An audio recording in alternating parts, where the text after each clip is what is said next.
Okay. So we covered about 15 minutes with the plantain. I feel like I can talk forever about herbs, so that's why I have to be careful. Not overload your information, and that is why we're really talking in depth about certain herbs so you get to know them more. I want to talk about this little landscape space because maybe, like, what I found with people is that they go into nature spaces and I have a friend, and I remember she saying to me, "Oh, I realized, like, when I'm walking along and you just point out, oh, there's such and such, and you pick it up and you eat it, like, I." I don't think like that.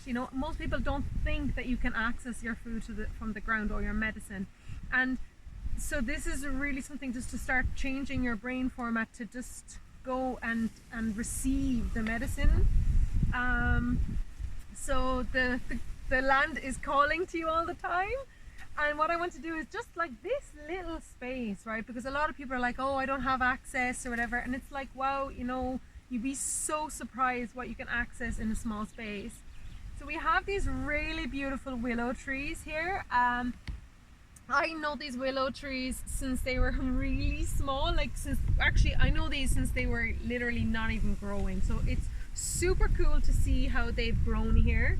Willow is a herb that you can ingest, so we'll talk about this on another day possibly. I'm not going to get too deep into it.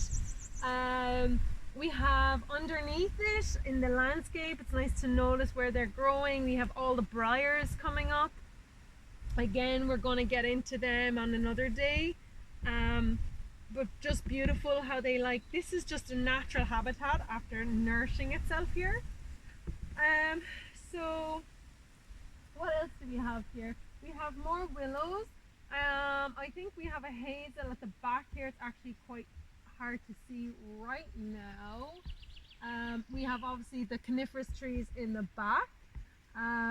Obviously hazel, we have the hazelnuts, and then we have lots of blackberry bushes, which is the common bramble.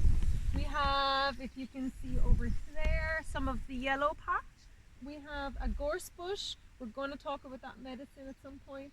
And we also have a dead gorse bush next to it. So you can see that just looks totally different next to each other, though they are the same plant.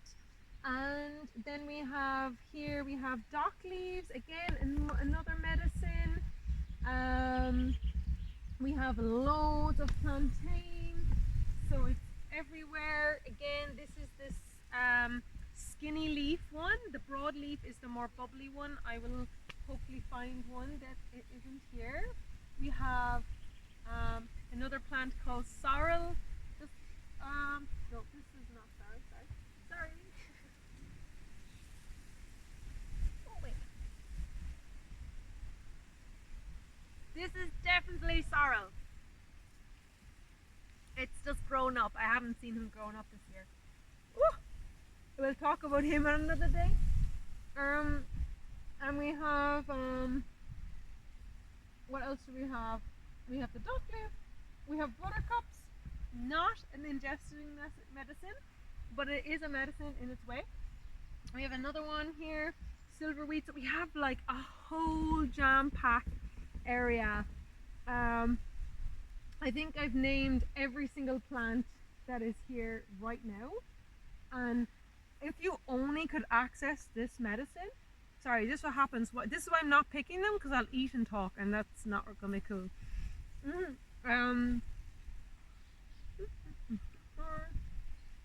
So yeah, you can have 1, 2, 3, 4, 5, 6, 7, 8, 9, 10, 10 or 11 easily herbs right here for you. So that's like, and I can see some more over there. We're not even going to get into them. Yeah, so we are going to learn loads this week. I'm really happy to bring it to you. So I'm going to leave you go now, and I'm going to bring you back to another video to talk about a specific herb. See you in a minute.